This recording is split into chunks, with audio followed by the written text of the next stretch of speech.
कुचिंडारे गुदगुदा महोत्सव 2025 उद्यापित हो जाइछि। संबलपुर जिला कुचिंडा महाविद्यालय खेल पड़ियारे अनुष्ठित होइतिबा गुदगुदा महोत्सव 2025 बुधवार उद्यापित हो जाइछि। 3 दिन धरि चलितिबा एही कार्यक्रमर तृतीय दिन संध्यारे मुख्य अतिथि भावे समवाय हस्ततंत्र हस्तशिल्प मंत्री प्रदीप बल सामंत, मुख्य वक्ता भावे ग्राम्य उन्नयन पंचायतीराज एवं पानीय जल विभाग मंत्री रवि नारायण नायक, सम्मानित अतिथि भावे झारसुगुड़ा विधायक टंकधर त्रिपाठी, पूर्वतन कुचिंडा उपजिल्लापाल बटकृष्ण देहुरी, पूर्वतन उपजिल्लापाल कुचिंडा विभूतिभूषण बेहेरा, आकाशवाणी एवं दूरदर्शन कलाकार सुरथ नायक प्रमुख मंचरे उपस्थित रही कुचिंडा अंचल भरी रहितिबा कला संस्कृति तथा कुचिंडार कलाकार मानकु लोकलोचन को आनी कुचिंडार नाँ को विश्व दरबार रे पहुंचाइबा एहार मुख्य उद्देश्य बोली कहिथिले। उक्त कार्यक्रम को उपभोग करिबा पई कुचिंडा अंचलर दूर दूरांतरु आसीथिबा शताधिक जनसाधारणक समागम देखिबाकु मिलिथिला। उक्त महोत्सव रे दर्शक माने लागिथिबा विभिन्न प्रकार स्टॉल यथा खाद्य सामग्री, नित्य व्यवहार्य जिनिस, पुस्तक इत्यादि स्टॉल बुलिबा सह रंगारंग कार्यक्रमर आनंद नेथिले। आज अंतिम दिवस रे गुदगुदा महोत्सव कुचिंडार एटी पहुँचा पर एठिकार लोक मानकर एवं आयोजक कमिटर जो आचार व्यवहार स्नेह आदर से मु पूरा विमोहित एवं मंचासीन जेते सम्मान्य अतिथि थे मुख्य अतिथि थे तांकर आचार व्यवहार से बहु आनंदित। मंच आगे बसी समस्त बुद्धिजीवी माँ माने युवक भाई माने मीडिया भाई माने प्रशासनिक अधिकारी पुलिस भाई माने समस्त जो शांति श्रृंखला एवं जी समय बर्तमान पेंडाल में रहिलु मु सबू मार्क करी एत श्रृंखला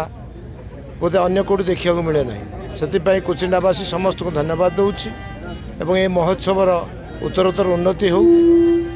शुणी किसी दिन तो बंद हो जाता किसी वर्ष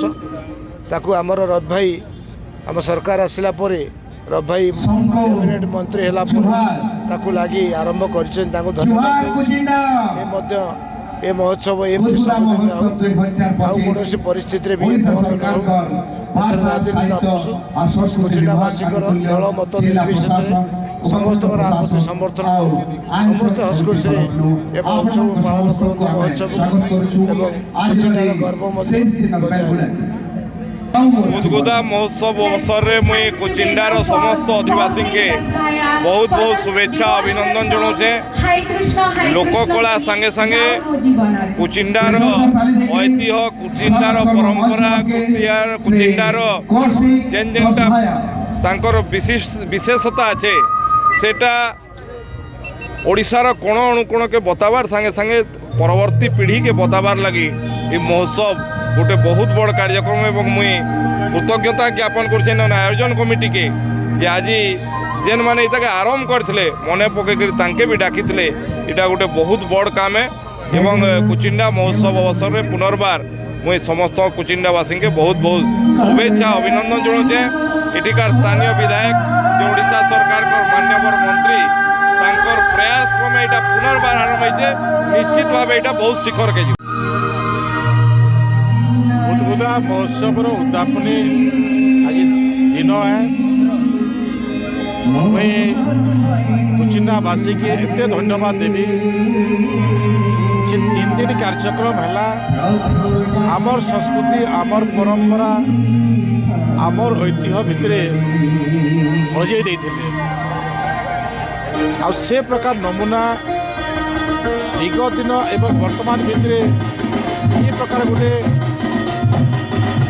विभेदता भितर एकता दूरता भितर कम कहवा कथा से चिंता अनुभव कर निश्चित भाव में जेन संस्कृति अच्छे जेन परंपरा अच्छे जेन प्रकृति अच्छे ये प्रकृति के बचे रखले आम सब दृष्टि समाज लगे दान कर आमर इनर विकास हो पार्बा आमर इनर लोक आगे बढ़ी पार्बे ये गुदगुदा तार बुद्ध साक्षी हेबा से दृष्टि समस्त उद्यापनी उत्सव परिप्रेक्षी कार्यक्रम के सफल कर अशेष अशेष धन्यवाद कृतज्ञता जनाऊँ। ସମ୍ବଲପୁର ଜିଲ୍ଲା କୁଚିଣ୍ଡାରୁ ରିଙ୍କୁ କୁସୁମଙ୍କ ରିପୋର୍ଟ, ବିଶ୍ୱବିଜୟ ନ୍ୟୁଜ୍ ଓଡ଼ିଶା।